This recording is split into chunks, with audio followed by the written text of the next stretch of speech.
Welcome to Wealth Matters, where we discuss the opportunities and challenges of preserving and managing wealth. We are broadcasting today via remote access, so that in light of the COVID-19 health emergency, we can maintain our social distancing and still bring you today's show. Please be patient if we experience any technical glitches. We hope that everyone listening is safe and healthy and doing what they can to protect themselves and our communities during this health emergency. Wealth Matters is presented to you by Gassowitz-Frankel, a law firm dedicated to resolving disputes involving your wealth, whether your will, your trust, your business, or your investments. For news, pictures, and tips, go to our website at gassowitzfrankel.com or follow us on Twitter at Estate Dispute. Our show's hashtag is Wealth Matters. Your hosts today are Craig Frankel, and welcoming for the first time in Wealth Matters, my partner, Leanne Gilbert. Today, we're talking about financial planning in today's unpredictable world. Thanks, Craig. And it's time to introduce our guests today. We're pleased to have Christopher Shukri, a financial advisor with Alex Brown, a division of Raymond James, and Joseph Sillitto, who's an attorney with Page, Scranton, Sprouse, Tucker, and Ford PC. We always start by having our guests tell us a little bit about themselves and their practice. So, Chris, if you would start. Thanks, Leanne, and thanks, Craig. So I'm with Alex Brown, which is a division of Raymond James, and we provide financial advice to individuals, families, institutions, and it's really comprehensive financial advice in which we're quarterbacking basically everything personally, financially for individuals and families. My background is I'm actually a graduate of Georgia Tech. I graduated with a degree in electrical engineering. Was an electrical engineer for a few years and then went to business school and then graduated from business school from the University of Georgia and got into wealth management. I was with Genspring Family Offices before initially, and then Goldman Sachs after that, and now currently with Alex Brown. How about you, Joseph? My name is Joseph Sillitto, and the law firm that I'm with is known as Page Scranton. It's been in Columbus for over 100 years. It's a full-service law firm, and I've been with the firm since I got out of law school in 2001, graduated from Georgia State. My practice is trust and estates work, probate, guardianship, things of that sort. Before graduating from Georgia State, I went to Vanderbilt, and my wife's a lawyer, got 2 children, and happy to be on the radio show today. Thanks for coming, guys. Let's start off really and jump in easily. So, Chris, why don't you tell us, I love your phrase quarterbacking. Tell me what is a financial plan? What's a financial plan? Well, think of it as it's a document that it does 3 things, right? So the first thing is that it provides a snapshot of your current state of affairs. So what you currently have financially, so that's assets and liabilities, cash flows. And then the second thing it does is it provides, it kind of articulates and formalizes several financial objectives or goals.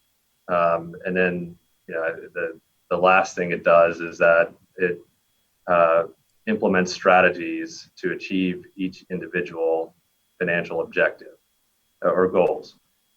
So, it's really just it's a blueprint basically to help folks understand where they're at, where they want to go, and then ultimately how to get there. How is a financial plan different than an estate plan, Joseph?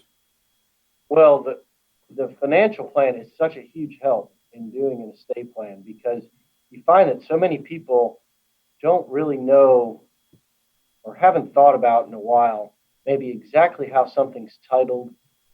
Maybe they know more about what it's worth, but the financial plan helps with the numbers and helps generate some tax advice. But it, first and foremost, lets people take stock of what they have, how is it owned, does it have any sort of beneficiary designation or any TOD or pay on death type thing that would really come into play when we do the estate plan, because the estate plan is a way to manage those assets during life, but mostly how are those assets going to be transferred at death. But knowing how they're titled, knowing what they're worth, is having that financial plan is a big piece of having an estate plan that's actually worth something. So many people come to me and say, I just need a simple will, or I want it to go in a trust for my spouse. But without knowing more about what are the assets and how do they move on their own, you might give a will or prepare a will that really doesn't do much of anything because all of the assets are owned in a joint account, or the majority assets already have a beneficiary designation to someone else, even, or maybe even to the spouse, which is fine. So they go together very well. They do two different things, but they're very helpful. I would say, I'm sorry.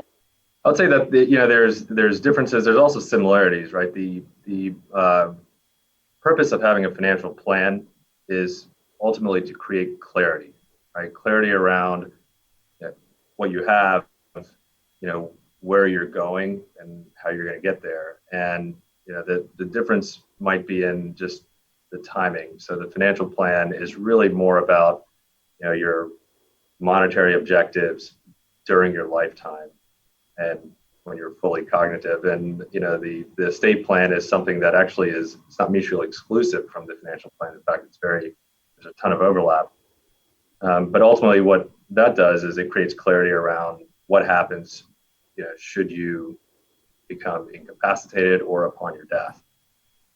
So I think both of them, the purpose of them is ultimately to create clarity, right? And I think that's what I tell clients always is, whether it's an estate plan, a financial plan, or your New Year's resolution to be healthy or lose weight. I mean, you want, number one, the goal is to create clarity around where you're at, what you want to get to. And I think the more specific you make those objectives and those goals, the easier it is to reverse engineer how to get there. And also the more likely it is that you maintain discipline to achieve those goals.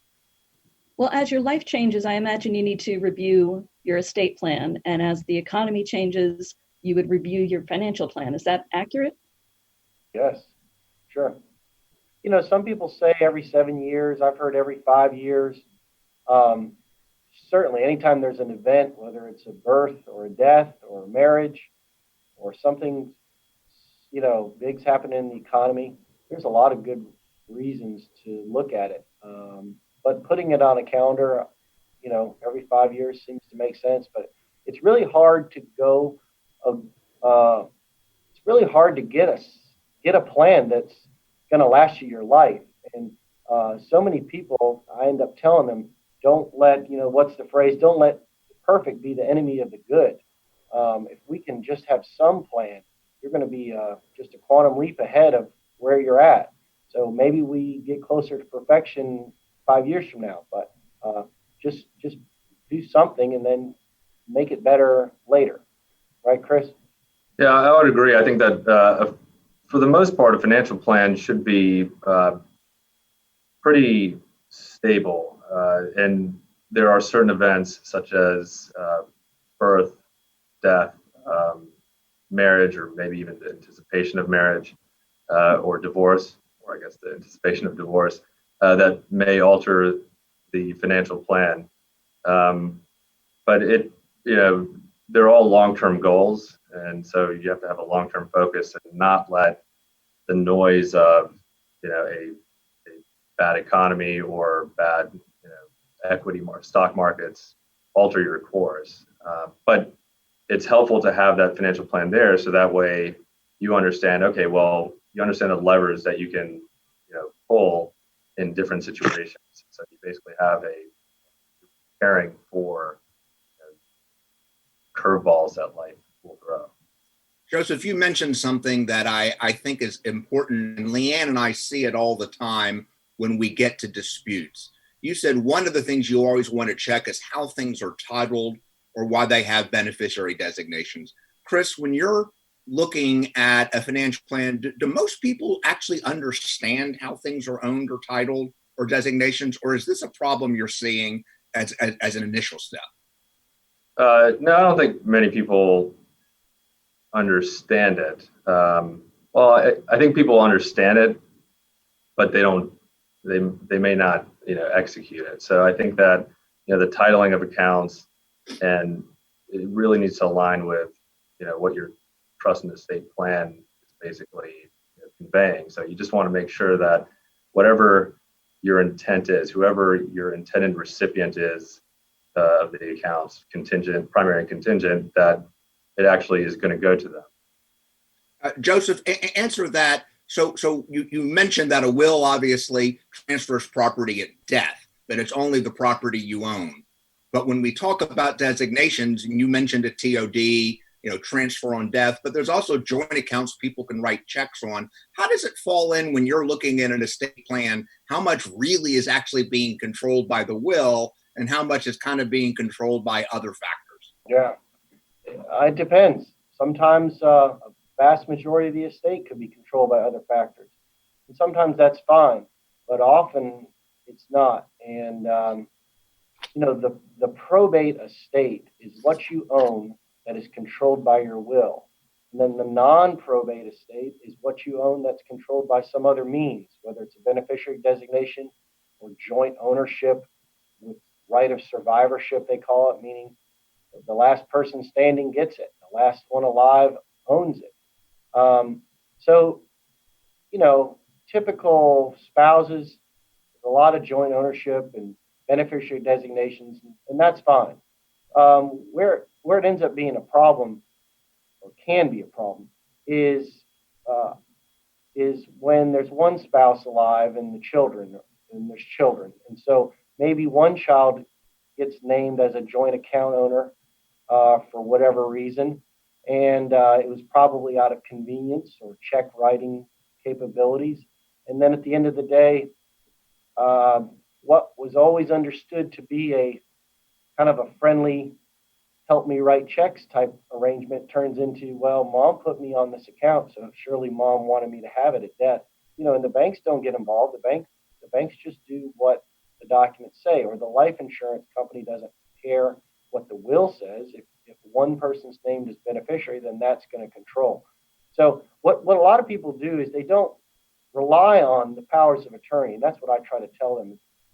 If you want your daughter to help you write checks and look out for your financial things, do a power of attorney and trust that. You don't have to put your children on accounts with you, despite what the bank may say, despite what makes it easier maybe for the bank. A power of attorney is what is needed and what should be relied upon to do those things. And let's highlight that. If you go to a bank and say, I'd like to help my mom write a check, they're going to put you in a joint account with right of survivorship. That means that you can use the account for anything while your mom is alive, and then you get it at death. But you could actually ask a bank, it's called a power of attorney account, a POA account, that only lets you sign under authority. And I want to highlight something that we're seeing. This also applies to caregivers. It's not just family members. And Chris mentioned dissipation of marriages. Dissipation happens in lots of ways, not just divorce, sometimes death, but sometimes estrangement or separation for whatever reasons. And so you're going to have often blended families, different people with different relationships. So it really is important to understand who's controlling what. Chris, let me ask you a question. What types of things you talked about having clarity as to what you own? Mm-hmm. What types of things are in a financial plan? Is it just where you've invested your money, like in a brokerage account? Is it businesses? I mean, what are the elements of a financial plan? The more detail, the better. So, it's often, here's what I own currently, and that can be checking account, investment accounts, 401ks, IRAs, Roth IRAs, and also 529 plans, UTMAs. It also includes, your personal residence, any investment properties that you may have, but it also includes your W-2 income, right? So your earned income. All of that is, they're basically inputs into the financial plan.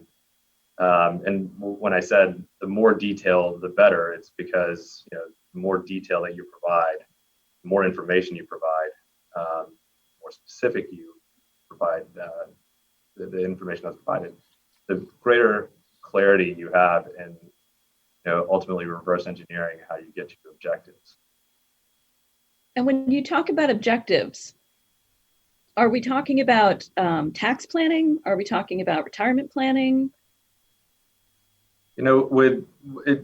It's retirement planning for sure. I think that's probably one of the biggest, the biggest uses of financial plans. And basically, what it is, you say, look, you make an assumption that you're going to live until you're 95, and you're going to retire at 65, or you want to retire at 65. So, how much money will you need, to retire at 65?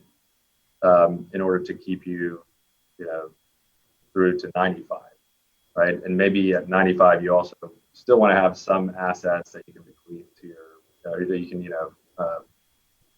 give to your children or whoever. And so what you're doing ultimately is saying, okay, well, how do I get to that number at 65 while right now I'm at 40?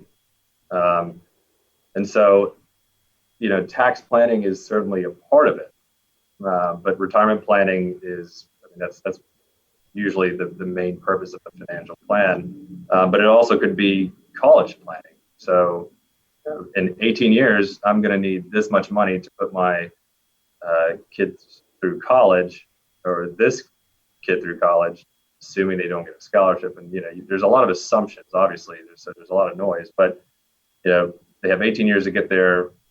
How do I get to that number starting today? And so that's what a financial plan incorporates. And so that's why there can be several objectives. It can be retirement planning. It could be it could be college planning. It can be philanthropic planning. And so it's all is part of it. Tax planning is what is used to help determine how you're ultimately going to get to those numbers. Joseph, how do tax planning and philanthropic planning play into estate planning? The estate tax, people think about, well, I don't really have an estate, or I don't have enough money to worry about the death tax or estate tax, and so therefore I don't need an estate plan.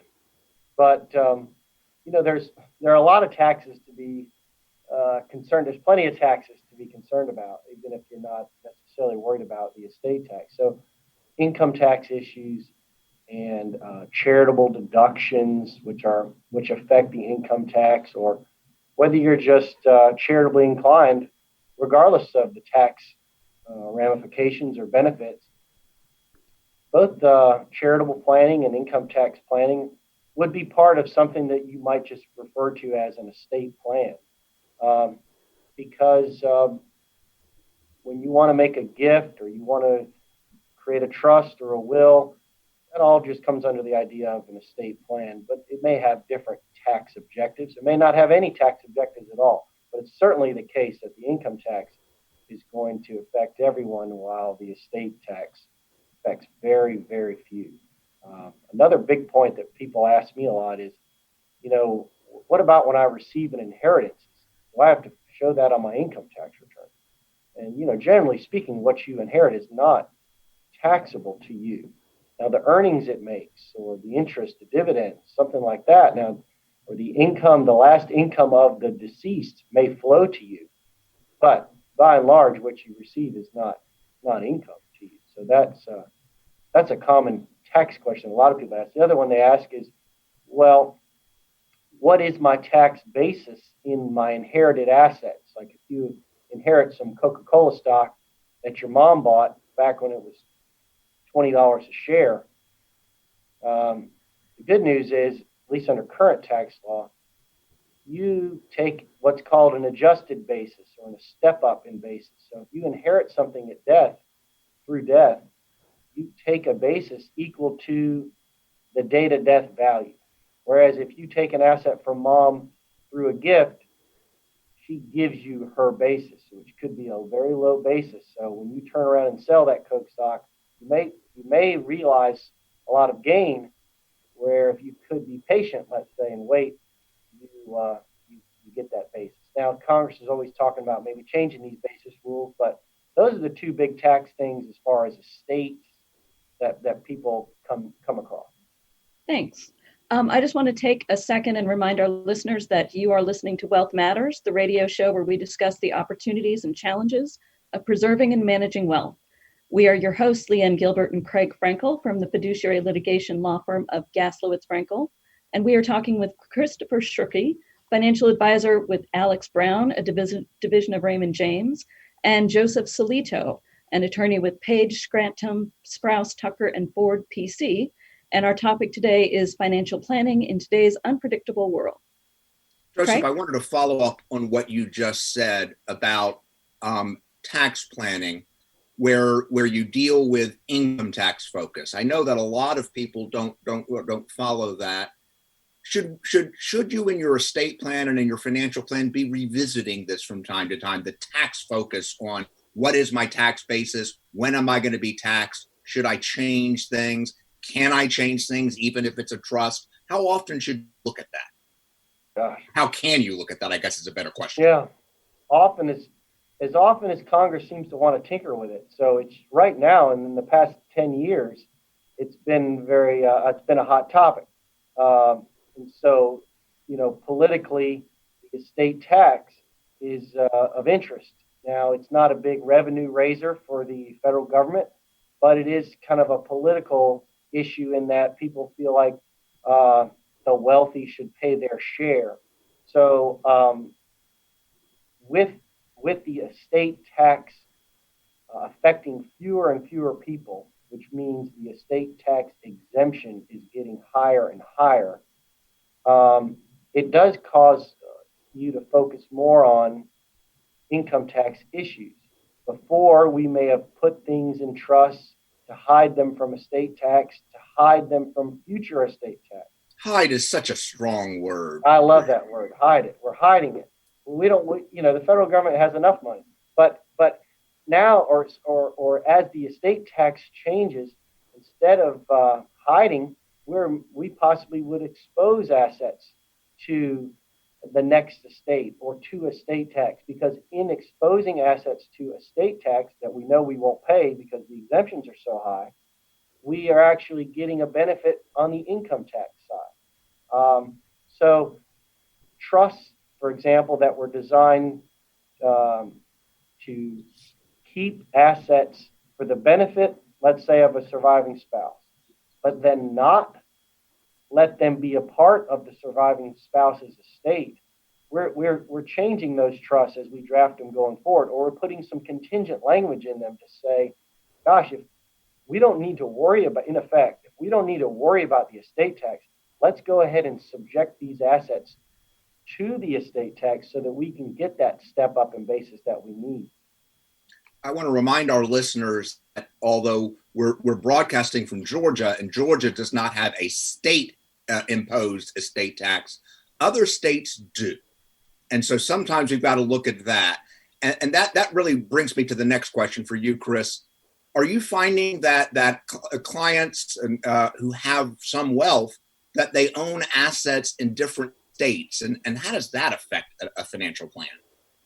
It doesn't really affect the financial plan. So yeah, most of my clients have assets in different states. It really affects it if they spend 183 days a year in Florida or Texas, right? I mean, that's ultimately where now they're saying, okay, well, I live in Florida, but maybe their external assets outside of their state is actually in Georgia, right? So their site is in Florida, their Florida residence.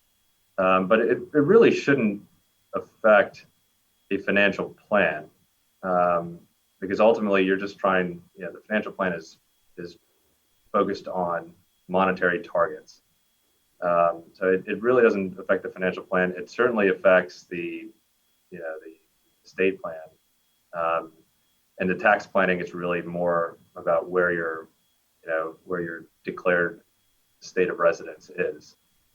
Joseph, do you find that people who move to Georgia or away from Georgia, they may have been in a community property state, now they're in a different type of state if they're remarried? If somebody moves to Georgia and they've already got estate planning, whether it be a trust or a will, does that change when you move to Georgia? Do you need to revisit it, or is it something that pretty much can go anywhere in the country?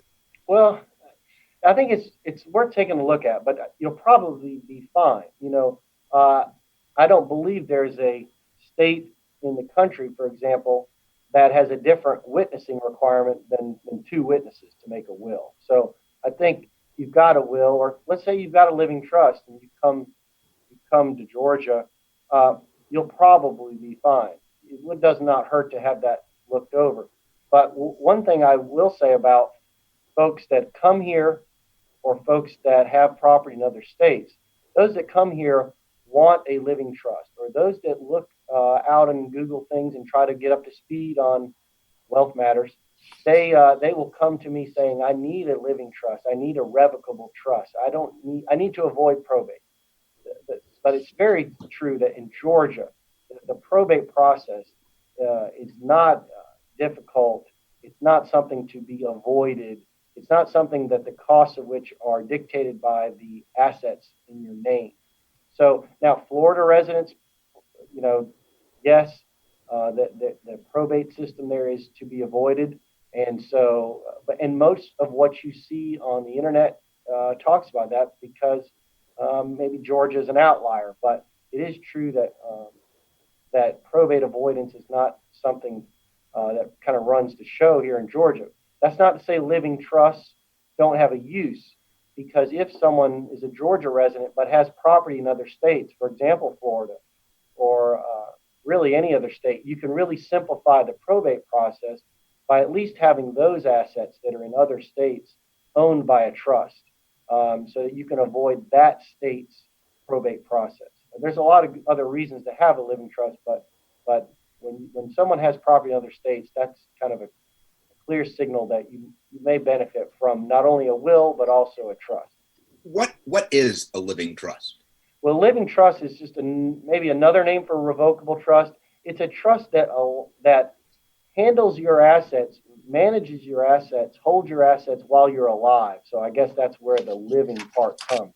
But it can also serve as a will substitute in a way. It can also serve to govern the distribution of your assets at death. So you could just have a living trust and not have a will. The issue with that is you need to be sure that all of your assets have been transferred to this living trust while you're alive, because otherwise they won't be able to be handled at death. But it's a great management tool. For example, if you don't have anyone you trust to be your power of attorney and help you with financial things, but you have a good relationship with a bank or some corporate trustee, transferring assets to a living trust and naming that corporate trustee as trustee would allow you to have someone that you trust to help you while you're alive with your financial affairs, check writing, management of assets, whatever it might be. And that might be very helpful as you watch and as you age, that someone has experience with your financials as you get older and then can take over. But you highlighted something, someone you trust. Chris, do you find that your clients easily find somebody who could serve as a fiduciary, someone who could be that agent for a power of attorney? Or is this a difficult issue for your clients? Yeah, for the most part, I think they don't have a problem finding someone that they trust or that can serve as a fiduciary. If they, of course, you could have a corporate trustee, for instance, and there's benefits of that, right? Because someone that you trust today may not be someone that you trust later, or they might not also be around later. So, but in general, our clients don't have any difficulty finding someone that they trust. When your client finds somebody that they want to be their fiduciary, Chris, do you then sit down with that person and explain your client's financial plan to them, or do you wait until they're needed to step in? Yeah, it really depends on how much leeway the client provides, right? So confidentiality is, we're pretty maniacal about that. But in general, the more information that they have, the better that they can prepare. Or at a minimum, if they at least know, okay, well, I'm to reach out to Chris, and he's the person with, all of the information, then it just makes it that much easier. So let's follow up on that. So you were very diplomatic, and so was Leanne when she asked the question. How many people of your clients actually let you talk either to the fiduciary, or you mentioned earlier the family, or are people more like traditional, like my parents, who never talked about money? So how many people are willing to talk about it to either the other financial planners or advisors and their own family? I really push that. And that's because the sooner the children know, right, especially the children, the sooner they know, I think the better, right? It shouldn't be a taboo subject. Instead, they should understand the use of not only obviously what amount there is, but really more importantly is what's the point of having money, and all of the risks and sacrifices and discipline that was needed to accumulate this wealth, and so therefore you attach some level of meaning to it, and then maybe even your expectations of how the children would use this wealth, right? And that even shouldn't be a taboo subject. At least you can have a negative screen of saying, I don't want you using this money for this. I'd rather you use this money for this. And you can put some language around that in a you can put that in a trust, right, with HEMS clauses, healthcare, education, maintenance, support. But ultimately, the sooner they have that understanding of everything from what your expectations are to how it was accumulated and all of the hard work and risks and discipline that was needed to get there, the sooner they have an appreciation for the money. So essentially, Chris, you're being diplomatic too. So that's the goal. Joseph, How successful are you at getting your clients to actually do it? Tell their children, here's what we're doing. Yeah.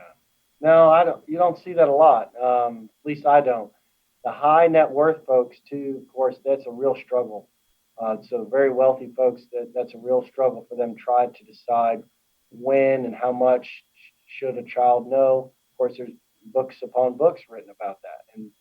But your original, or part of your original question was how willing are clients to maybe talk with a broader team or talk with their future fiduciaries or let them know. I see a lot of that, no matter please talk to my CPA, please talk to my financial planner, talk to my banker.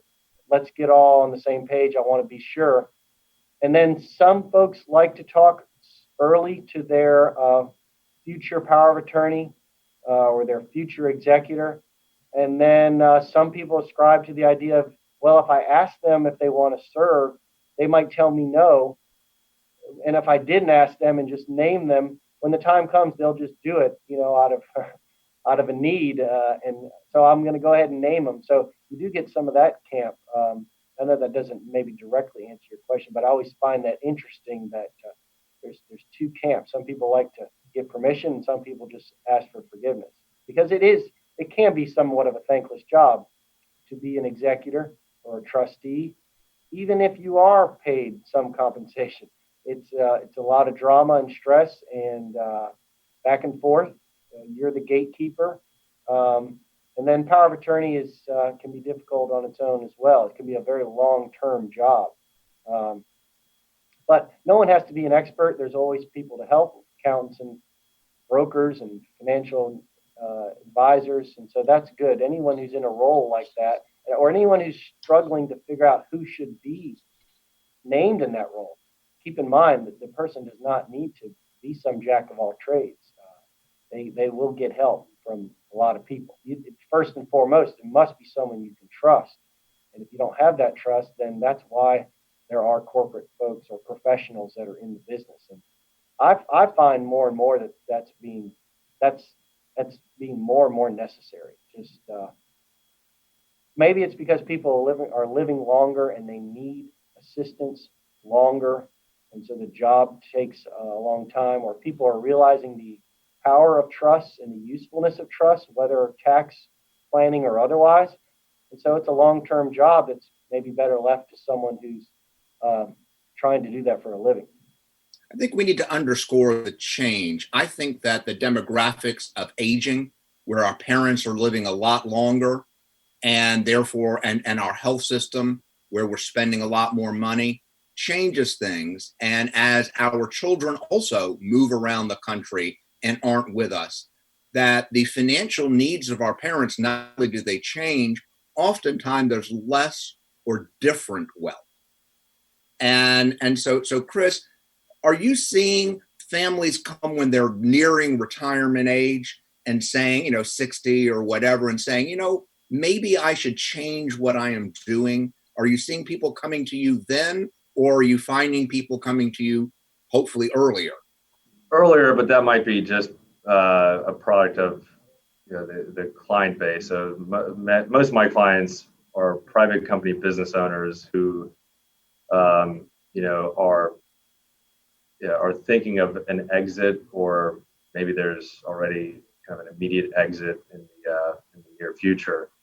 And it generally happens before they're in their 60s. I mean, my client base tends to be, not much younger than 60, but in the 50s. So I think that I don't think that they should. I don't know if it warrants a change. If you get older, you decide, well, I need to change what I'm doing, unless what you're doing is just ineffective, and you want something better. So it's tough. It's tough question to answer, because I just feel like most of my clients are folks that are private company business owners. There's an impetus for them to reach out to me and change their plan, and a lot of times it's just because there's going to be significant wealth created from an exit. You talk about an exit, and Joseph, you and Chris can answer this. Are your clients coming to you in advance to say, how do I transition this business either to the next generation or to a sale? Or are you finding that they come to you, unfortunately, afterwards, when something's already happened and you aren't able to plan it? How is that playing out in the real world? I think some of each, but I think folks like Chris, they probably get more front end talk than the lawyers. It just depends on the relationship. I personally don't have a lot of clients like that are business owners that are coming up with a sale or something, but it is true. It's a shame whatever the event.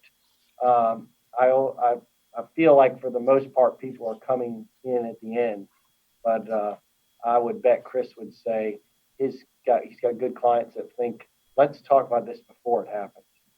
Well, they just have a good advisor that tells them that. I'm just kidding. So no, you shouldn't, kid. That having an advisor along the way is really important. It is, and I think that it's, if they're clients of mine already, then that's going to happen for sure. I mean, I always tell folks that own private businesses or just a business, there's always an exit, whether it's to wind it down or to sell it or to transfer it to the next generation. I guess the only other option is to go bankrupt, or to go under. But so if they're running their business, that should be a plan that they have in place from the onset.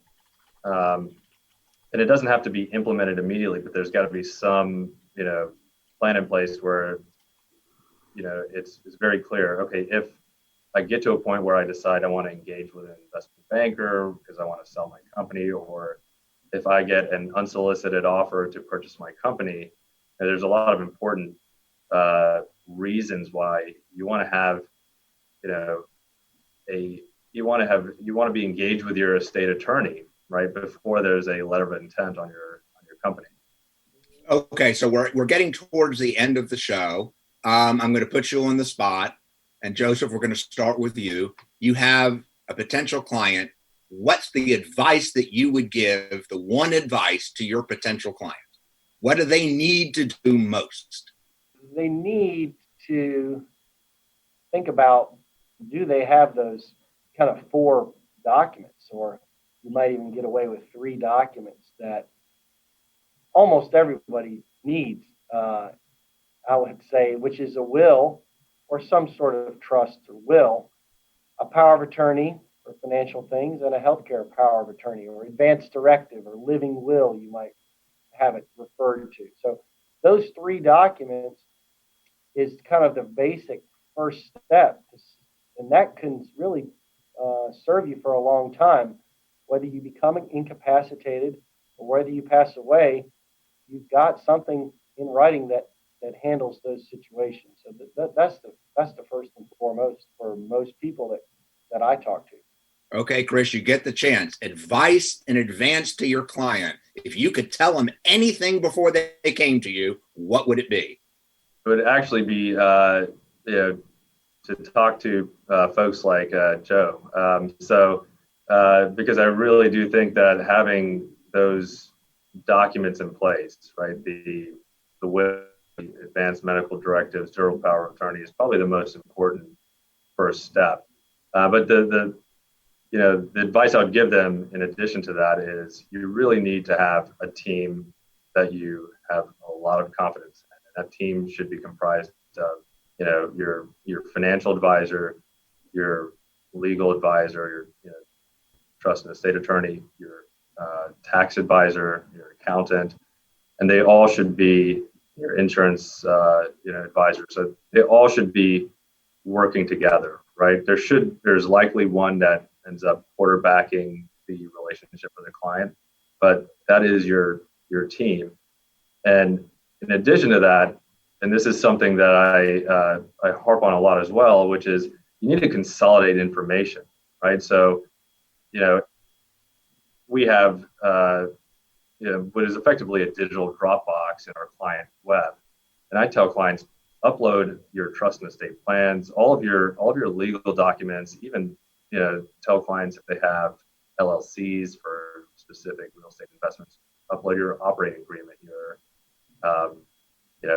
EIN numbers. But the financial plan will also capture almost everything of what you own. But having that all in one place, having all that information in one place, should, God forbid, the worst happen, will give you it's just a huge burden off your shoulders, because you then know, well, if something happens to either me or both me and my spouse, then for sure there's one place that at least most, if not all, of the information can be accessed. It's the bottom left drawer of my office. You didn't know that? No, it's All right. Always good to have a backup. Before we wrap up today, Chris and Joseph, if you would just let us know how our listeners can get in touch with you if they want to find out more about you and your firm, starting with Joseph. Well, you can call me directly, 706-243-5631, and I'll be there to answer it. You can call me as well, 404-442-6766, or you can go to alexbrown.com and find your way to the Atlanta office and look for Christopher Shukri under a team. Yeah. I want to thank everyone today for listening to Wealth Matters, where we discuss the opportunities and challenges of preserving and managing wealth. For more information about Gaslowitz Frankel and our guests today and on other shows, please go to our website at gaslowitzfrankel.com, and remember to follow us on Twitter at Estate Dispute and use our show's hashtag Wealth Matters. Our guests today were Christopher Shukri, a financial advisor with Alex Brown, and Joseph Sillitto, an attorney with Page Scranton in Columbus, Georgia. Please join us every fourth Wednesday of the month at 8:30 a.m. here at Wealth Matters on Business RadioX.